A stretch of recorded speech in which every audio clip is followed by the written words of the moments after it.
Okay, best footballer that I've played with. That's a difficult one. I had two spells at Chesterfield. My first spell was in the late 70s, early 80s, and my second spell in the late 80s. So, and I played in two successful Chesterfield teams, which all obviously, to be successful, you ought to have great players. The first period that I played in the late 70s, early 80s, I find it very difficult to split between three wonderful players. I'm sure all the fans will agree.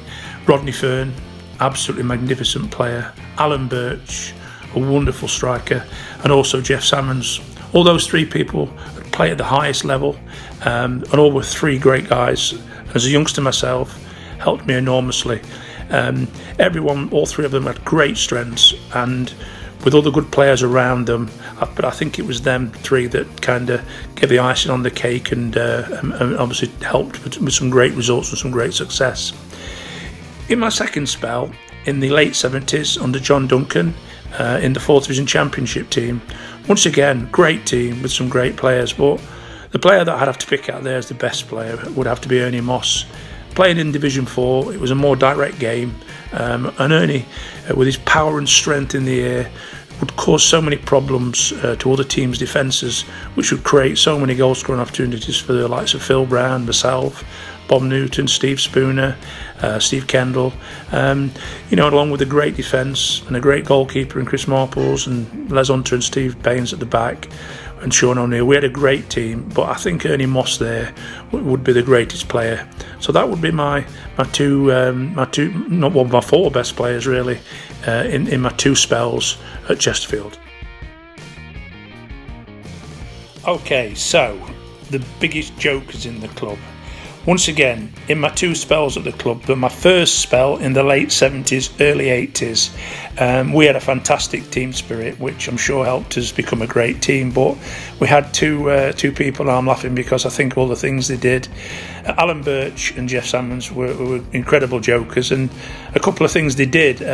One of my first away trips where we stayed in a hotel, Arthur Cox had an early morning call on his room at 4 o'clock.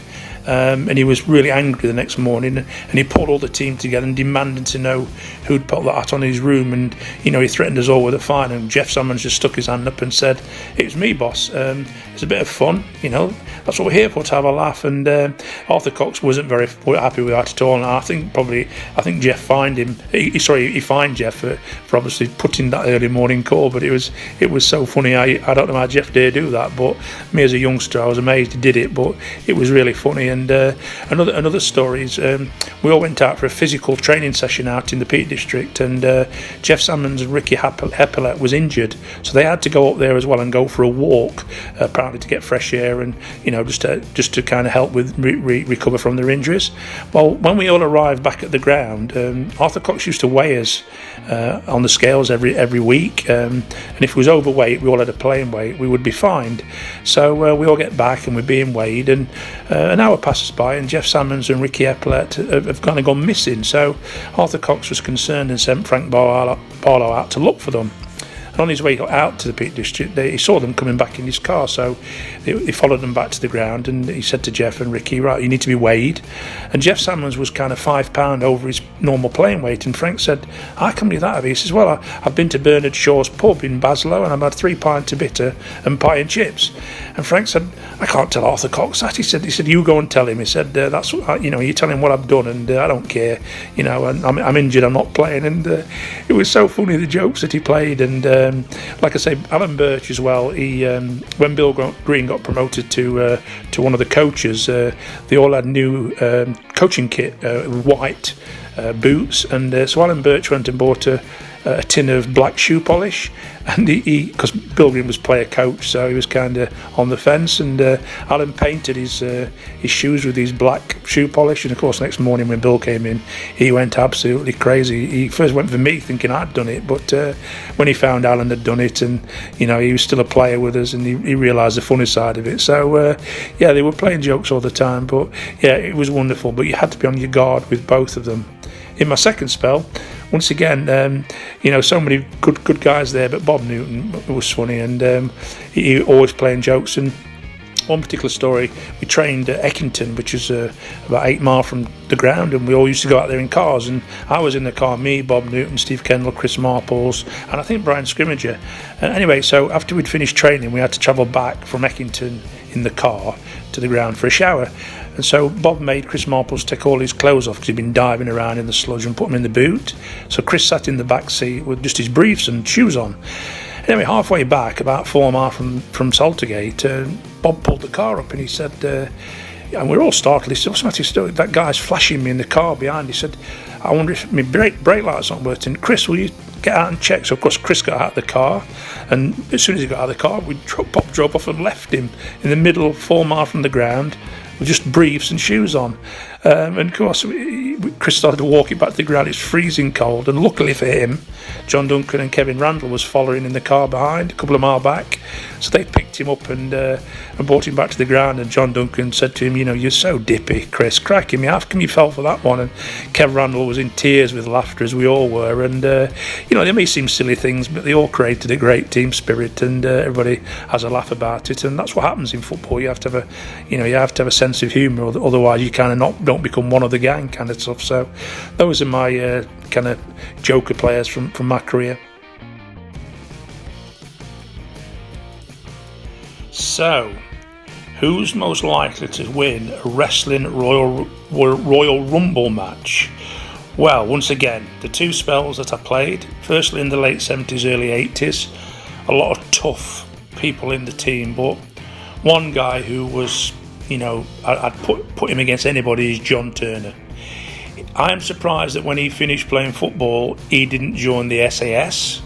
And when I heard they were making the film Rambo, I expected to see him in it, because he was absolutely crazy. He was so tough. When you used to have a little bit of fun with him, if you said anything that upset him, he used to come round and thump us all. And the thing is, when he thumped you, he really hurt you. I don't think he realised how powerful he was. And we regularly used to tease him about his goalkeeping mistakes. And he used to always want to play outside. In a game, in a five-a-side, he wanted to play outside. He thought he was a good player, and he was the worst outfield player I've ever seen. So he was always left to the last pick. That's if the captains dared not pick him, because he demanded to be picked early. And but having said that, I mean, John Turner was an absolutely great goalkeeper and a great guy, But I always speak to him now and call him, John Rambo, because when I watched the film, it reminded me so much of John. He's the sort of people that would have stitched his arm and jumped off cliffs and fought anybody, if anybody was in his way. So a real tough character. In the second period, in the kind of early 80s in the team, in the 4th Division Championship team, that would have to go to Bob Newton, because once again, Bob was absolutely one of the toughest people you've ever met, and he'd get kind of injuries like of stitches and things like that, and he'd play.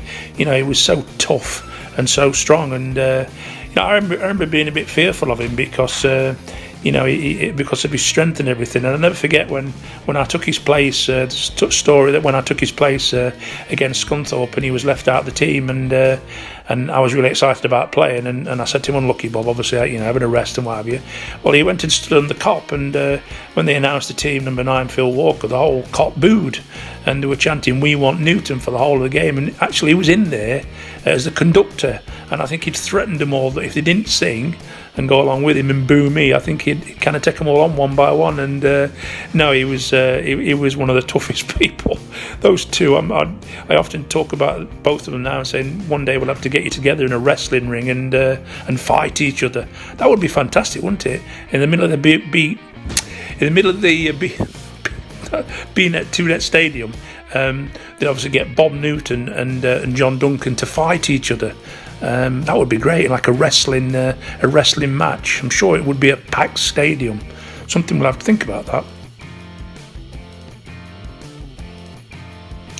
Okay, so we move on to the two best dancers that I've played alongside. Well, in the first period, in the late 70s, early 80s, there's only one person, that's Andy Kowalski. I mean, Andy was a great player, a great guy as well, and a great friend of mine, but he's the only player that I've ever played that actually carries a comb and a mirror down his sock when he goes out to play.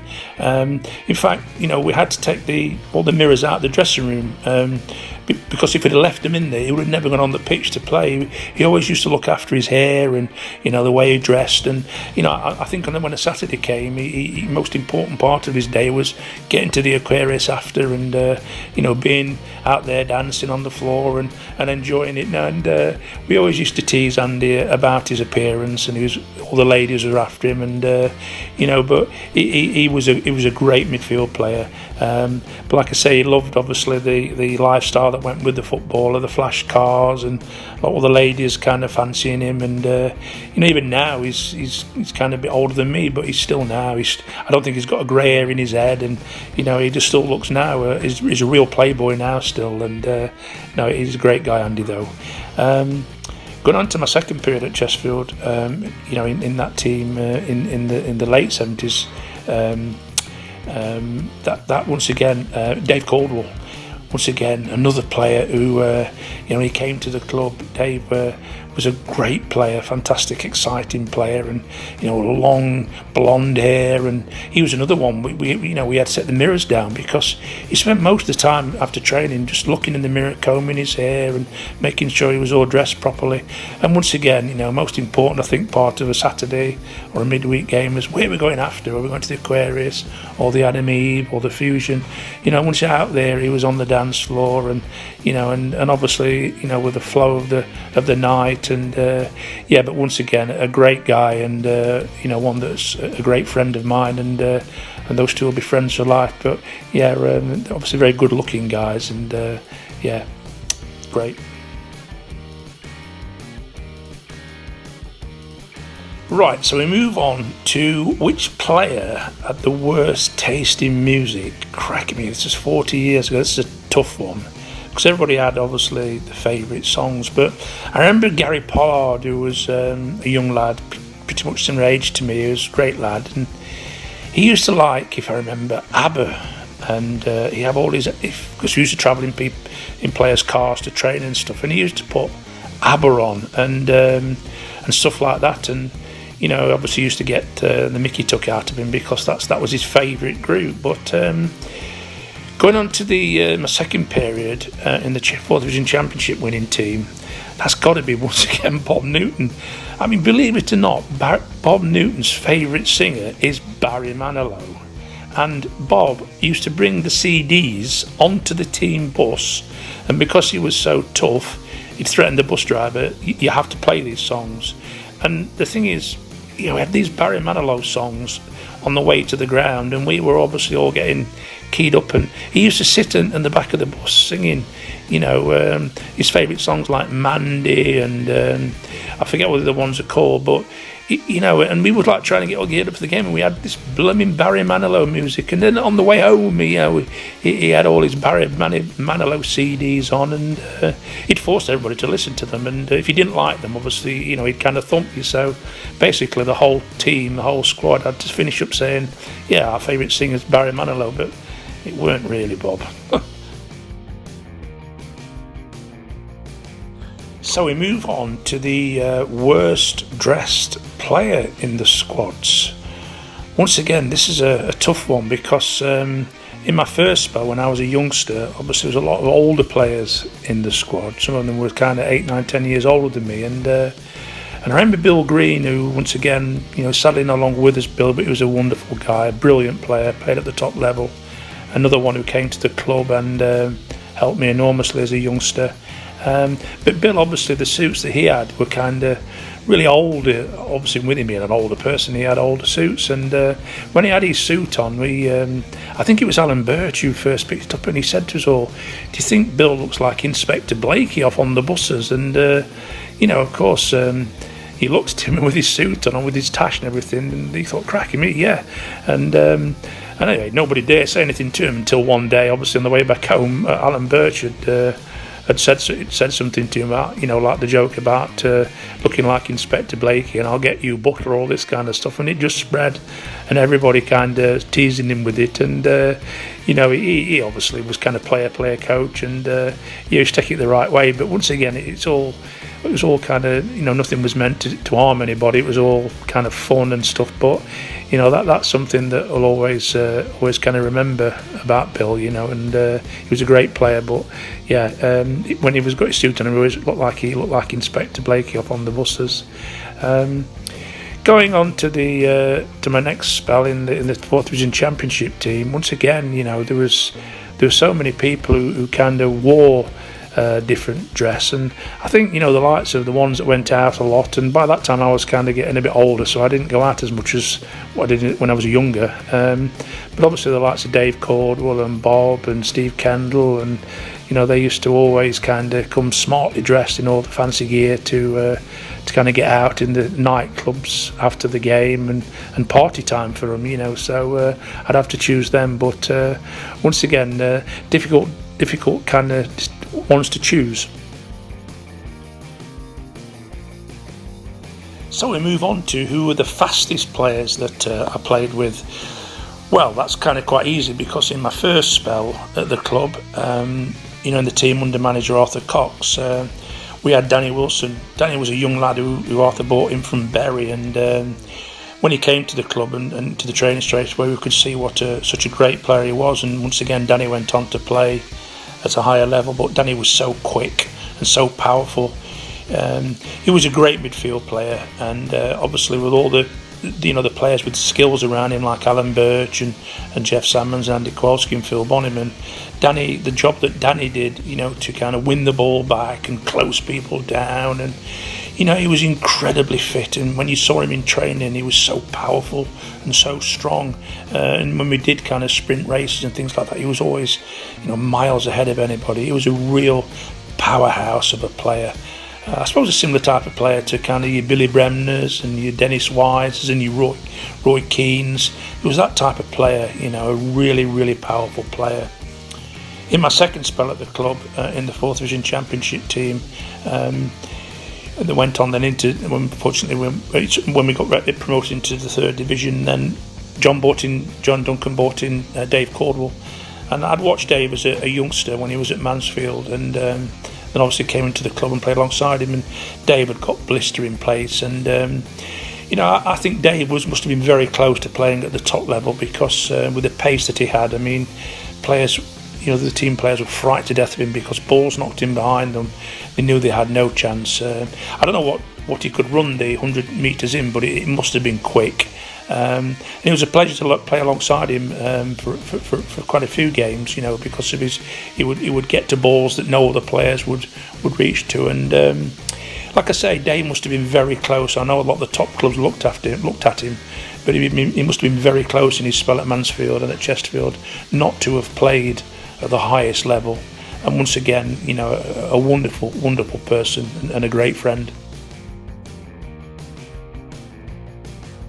Okay, so we move on to the two messiest players that I played alongside. Well, in the first team, the team under Arthur Cox, unfortunately I've got to put myself into this category, because a lot of the senior players used to always kind of give me stick, because I was a young lad and I was untidy for leaving things lying around, and kind of as a youngster, you just kind of don't realise at the time, but there's something that happened.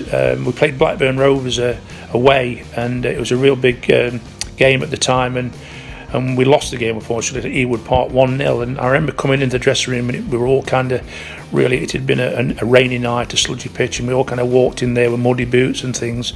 It was a tight dressing room, and I got changed next to Ernie, and I remember as I was walking towards my changing kind of area, I kind of tread all over Ernie's best shoes, Ernie Moss's best shoes, because he was sat next to me, and I didn't do it on purpose, but I kind of just come in there and put myself down, ready, prepared to get a hairdryer treatment from Arthur Cox, and And of course Ernie kind of came to sit next to me and had trud all over his shoes, and there was sludge all over him, and it was his best shoes, and Ernie was immaculate. He got them polished and everything, and Ernie just completely lost it, and because it was all obviously down because we'd lost, and he started shouting at me about, I'm just being untidy and clumsy. And anyway, obviously Arthur Cox, it just suddenly said, everybody sit down, and of course it went quiet, and he came across to Ernie and he said, he said, is that all you've got to bother about? Dirty pair of shoes. You just lost, 2 points lost to Blackburn, one of the teams we challenging promotion with, and all you're bothered about is your pair of blooming dirty shoes, and you're criticising Phill. He's only a young lad. And I felt so sorry because Ernie was my hero, and Ernie was just completely just sat there, and as he would do, he took it all. I mean, Arthur Cox was out of order. He was just in a bad mood, and obviously he got to kind of take all his kind of madness out of somebody. But as soon as he kind of backed off, and I said to Ernie, I'm really, really sorry, and Ernie just kind of said, no, forget about it. And but that was something that kind of one of these incidents that unfortunately happened. But going into my second spell into the John Duncan 4th Division Championship team, the most messiest player. I mean, he used to get into Chris Marples' car, and there were fag ends everywhere. I mean, he smoked like a lot of players do, but there were chocolate bar wrappers and cigarettes and cigarette ends all over everywhere, and I don't think he ever cleaned his car out. And and he used to, when he finished training, he was absolutely covered, in his tracksuit bottoms and his tops, who were diving all over the place. So I'm sorry, Chris, but I'd have to go for you for that one. But Chris was a great guy and incredible athlete. He played football and professional cricketer as well. But he did like to have a cigarette, and obviously used to kind of get the mickey took out of him for that. But those are the two. So, teacher's pet, we're moving to that category. Well, in the team that I played for under Arthur Cox, it's got to go to Colin Tart, because Colin Tart is a qualified teacher, and he was like one of the pupils in the class whenever Arthur Cox took a training session, or Frank Barlow. Colin had kind of really gone into to dissect everything that Arthur talked about, and if ever he was in Colin's car on the way back from training, like I was quite a lot, he'd kind of talk to you as if you were one of his pupils, and if ever you mentioned about things like going out for a drink or things like that, he'd be one of the first ones to tell you, you shouldn't be doing that, and you should, what you're thinking of doing after football, you need to be planning now, and he was the kind of real kind of academically clever and sensible one amongst all the players. Moving into our second spell now, what would you say? Well, to be quite honest, I'm going to go Phill Brown, because he was like a schoolboy, and John Duncan was kind of the teacher. In fact, Phill Brown, he was so small, he looked like a schoolboy, and I think if I remember, his parents who he lived with wrote all the names in the back of his training gear, and I think he still had dinner money. I think they gave him dinner money to come to school with, and I fully expected him to take a part in Waterloo Road. I'm just joking, really, because once again, Phill Brown was a fantastic player. He was a young lad in the team, and when you're a young lad and you're full of older players, obviously you're kind of the one that gets all the mickey taken, with him being small and looking like a school child. So he was a great player, and did really, really well in that team and beyond. And obviously, once again, a great friend. So those are the two for there. So first to arrive at training, well, there's got to be two of them. In the team that Arthur Cox was manager, John Turner and Phill Bonnyman, because they were there, must have been there at first light, and they used to get there early, get changed, and they used to go round the back of the cross street stand at the back, and there's a little area there which we used to use as football tennis, where the spectators come in. And obviously the fence, and it makes a nice football tennis circuit, and they used to get there really early in the morning, those two, and obviously loved to play each other at football tennis. And then as soon as you arrived at the training ground, he was under strict orders from John Rambo Turner that you had to come and challenge him, and because he always fancied himself, like I say, as an outfield player. But in the game of football tennis, he was actually quite good at it. But I remember that Phill was very good, because a very skillful player. But I'm sure that I used to beat John Turner quite easily, myself, Andy Kowalski, Jeff Salmons. But they were always there really early to play that game, ridiculously early. In my second spell in John Duncan's team, in the 4th Division Championship team, once again, Les Hunter obviously lived, I'm pretty sure he lived on the street next to the ground, and he was one of the earliest ones. Les was a kind of really quiet lad, and he was a good player, and once again I think he was very unlucky not to go to a higher level. But he played really well in the championship team, and a great partnership with Steve Baines. But he was in really early, and I got the feeling that he might, be always been putting himself under pressure, get there early and get training and get prepared. And every training session was really important to him, and a very good professional and a really nice guy. And I think now he's in the police force, which obviously doing a great job there.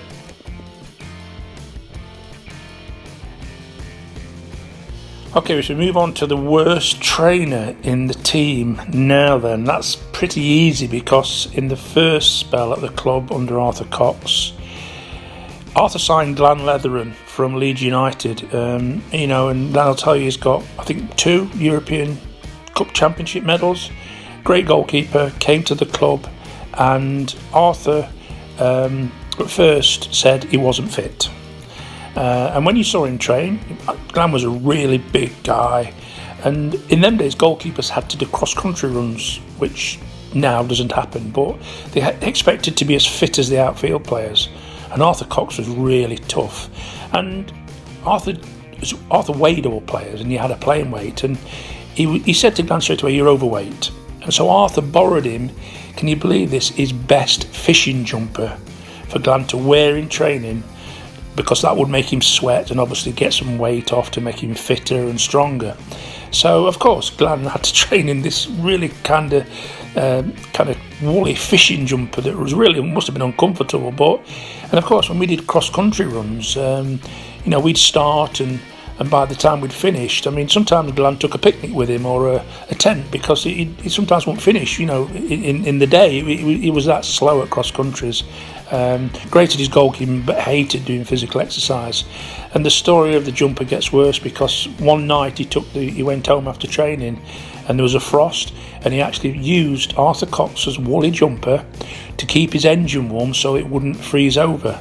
And the next morning he got up to come from training and forgot to take it out, and by the time he got to the ground, the jumper had got all mangled up and was completely ruined.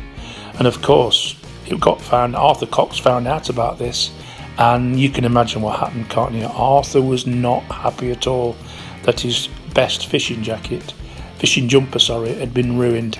But that's a true story, and obviously he continually fought Glenn to lose weight and to get fitter, but Glenn was a Welsh international, a top goalkeeper, and eventually they fell out, and Glenn got his wish, and he moved to Swansea. John Toshak signed him, and I think he was so much happier there anyway. But once again, Glenn was a fantastic goalkeeper. He's played for his country, he's got European Cup medals, but him and Arthur had so many clashes over this fitness and this weight thing, which I'm sure nowadays wouldn't happen. Got on to my second spell at the club under John Duncan in the championship team. Once again, another goalkeeper, Chris Marples. Chris, brilliant goalkeeper, young lad at the time, but awful in training, on running. And if he played out in 5-a-sides, he'd be the last pick, because he's the worst player. And the story sums him up regarding training. We go to the training ground, and we used to drive from Saltergate and get to the grammar school in Chesterfield in cars. And when we got there, everybody meet together, and once we're all assembled, we would then walk onto the pitch and start training. So we're all there one particular day, and I'm stood next to John Duncan and Kevin Randall, and Chris Marples pulls up in his car, and in his car he's got Steve Kendall, I think Brian Scrimmager and Steve Spooner. And as he come walking towards us to join the squad, Steve Kendall's nose is pouring with blood, and he's holding his nose. And of course, as he gets closer, John Duncan said, "What's going on here? What's going on here?" And Chris Marples, he said, "Boss, Chris Marples has thumped me. thumped me on the way to training. And he said, "What do you mean? What's happening, Chris?" He said, "Well, he's messing about in my car and he threw my fags out of the window." And here we have a professional football player that's admitted to the manager, he's got his fags in the car, and Steve Kendall's thrown his fags out the window as he'd been messing around, and Chris has thumped him and obviously kind of bust his nose. And and John Duncan was completely, everyone was laughing about it. Kev Randall and all, you could see the funny side of it. But John Duncan, once again, John was dour at times, and things like that. He kind of looked to stop at times. But Chris was a great goalkeeper. But he didn't like to do the running, or if he had to play outside, or things like that. So those are my two on there. But I hope when they listen to this, they'll still be my friends, because it's good banter. So we're coming to the end of these questions, and we move on to who was the last one to arrive at training. Once again, that's a fairly easy one. In my first spell at the club, under Arthur Cox, who, if you were late, you were fine. It was simple as that. So everybody there got there pretty much on time. You were fined if you were overweight. You were fined if you were late for training. You were fined if you spoke back to him. I mean, it was really tough. That was the beginning of my career, so I didn't know anything different. But when I move on from there, and I think I played under Emlyn Hughes and Neil Warnock and George Kerr, and Arthur Cox was by far the tougher. It was run like a prison camp, basically, like a prison camp from the war. It was that tough. But so everybody there on time, apart from Jeff Salmons. And of course, Jeff, having played at the top level, and Arthur starting off in management, there was a clash. Jeff was always late because he had a pub to run, so he'd played at the top level and he'd come to Chesterfield. But when he played, he was a fantastic player, and he gave 100%. And he was the one that really, he didn't really need to train because he was just super fit. But Arthur Cox had this idea where he had when he first came in and trained in the morning, you had to report to the physiotherapy and tell him what he'd eaten the day before. And obviously Arthur was trying to track whether he was having a good diet. And of course we all waited until Jeff came in, and because when he came in and he came to the physio and gave him his list always, every day, included things like 3 pints of beer, fry up for breakfast, pie and chips in the evening, and then he'd have kind of stuff like jellied eels and go out for meals and a couple of brandies at night. And basically he ate all the things that ate and drunk all the things that footballers weren't supposed to. And of course, it was always a laugh in the morning. Everybody waited for him to come in before we set off to the training ground just to hear what Jeff had written. But he was late always, and sometimes he was late and missed sessions. But kind of as time went on, him and Arthur got closer together, and Arthur realised that you had to have different personalities, different characters, and I think by the end of it all, when Arthur left, I think they become kind of closer to each other. Gone into the other period when John Duncan was manager. Once again, Steve Kendall. Steve came from Forest, and once again he played a great part in the team. But Steve was single, and once again he went out a lot. I think pretty much every night. And I think if I remember, I'm sure, because you weren't supposed to go out on Thursday and Friday nights, so I'm sure John Duncan made Kevin Randall kind of go and track him on Thursdays and Fridays to make sure he stayed at home and got up early and got into the ground, because he was late all the time. And there was one particular occasion we played Swindon on New Year's Day. We was all on the team bus, and he was late. The bus was waiting for him, and apparently as he was walking close to the ground to Saltergate, there's a couple of the directors who drove past and saw this young guy walking towards the team bus, and apparently one of the directors said to the other, "Cracking me, this was on New Year's Day after New Year's Eve. He looks like he's had a good night." And as they got closer to it, it was Steve Kendall, who'd obviously, as we later found out, he'd been out all night and obviously, kind of more or less got straight in and come straight to the team bus. But once again, he was another one that could turn up and obviously, play, even though he was kind of late always and very unprofessional in all the things he did.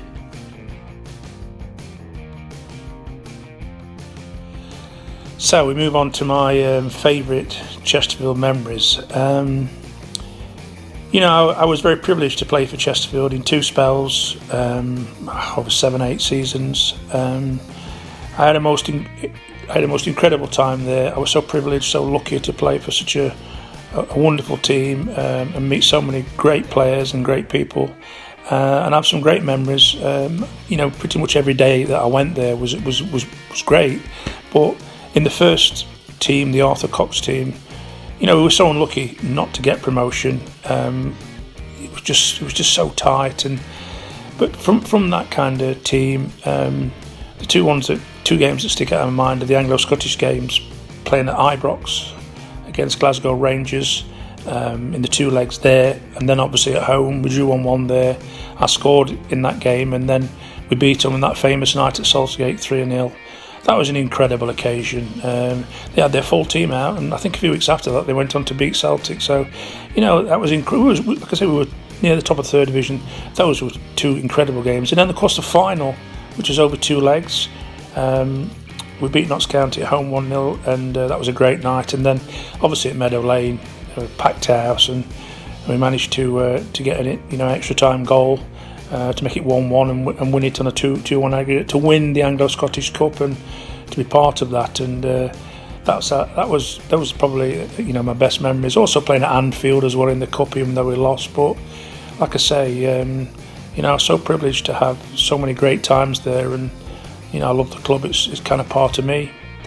And then when I went back in the second spell in the 4th Division Championship team, once again joined a great team as kind of a third striker. There was myself, Bob Newton and Ernie Moss, and it kind of John tended to play me away and Ernie at home alongside Bob, but we had a great team, and to win obviously the 4th Division Championship and that day to stand in the stand, and see all the supporters on the pitch and to lift the trophy. So, to lift that trophy in my second spell and to lift the Anglo-Scottish trophy in my first spell, because sadly Chesterfield not won that many trophies. So to be there as in two parts of, two trophy wins, I feel really privileged and really proud to have done that and to met all the people and friends that I did. It was a great time.